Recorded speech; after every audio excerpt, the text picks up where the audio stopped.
If I can, about interest rates, because the Bank of Canada held its interest rate at 5% this week. I think some people were starting to think it might start to, go down already. That hasn't happened. There's a suggestion it could happen in June. What is your expectation now on interest rates in terms of when a cut will come and how quickly it could come? When we released our economic and fiscal outlook in March, we believed that economic conditions were sufficient to allow the bank to start reducing its interest rate in April. It didn't happen for various reasons. So the bank may have a slightly different reading of the economy than we have. But we also indicated in our March economic and fiscal outlook that delaying the decrease in interest rates from April to June would not materially affect the economic growth for this year or next. So I'm expecting that the economic conditions will warrant a reduction in the bank rate at the next policy committee meeting or the following one. So it's just a matter of a few weeks until we start seeing a decrease in the rate of the Bank of Canada. শুনলেন দর্শক, parliament budget officer, কানাডার parliament budget officer EVs গ্রিয়ক্স আজকে CBC রেডিওর live প্রোগ্রামে, রোজবেরি বাটনের live প্রোগ্রামে এসে কি বললেন? একদম স্পষ্টভাবে বললেন, যেটা শোনার জন্য আমরা অধীর আগ্রহে অপেক্ষা করছি। ব্যাংক অফ কানাডার গভর্নর, ব্যাংক অফ কানাডার কোনো সোর্স থেকে এখন পর্যন্ত কোনো কিছু কনফার্ম বলেন না। কি জানি একটা হাইড অ্যান্ড সিক খেলা হয়।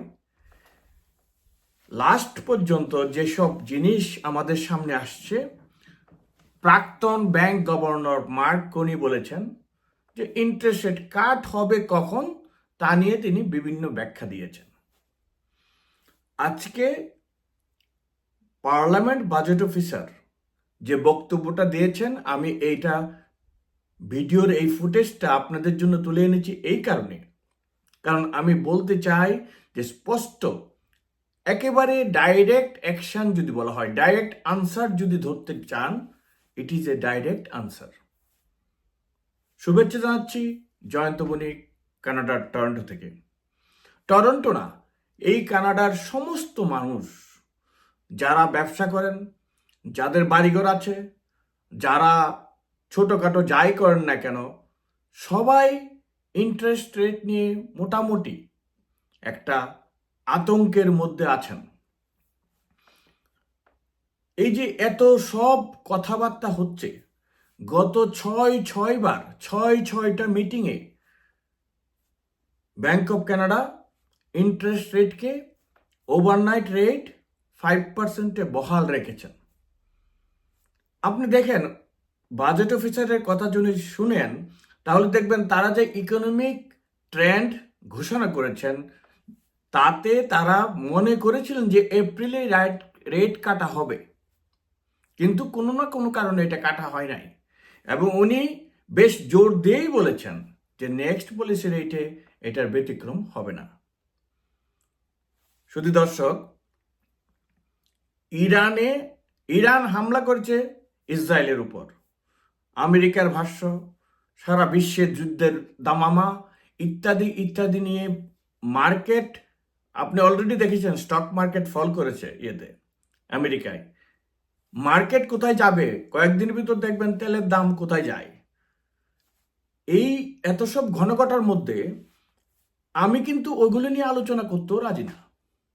আমার একটাই শুধু এখন দেখার বিষয় বা আপনাদের সাথে আলোচনার জন্য থাকতে চাই, ইন্টারেস্ট রেট কোন দিকে যাচ্ছে।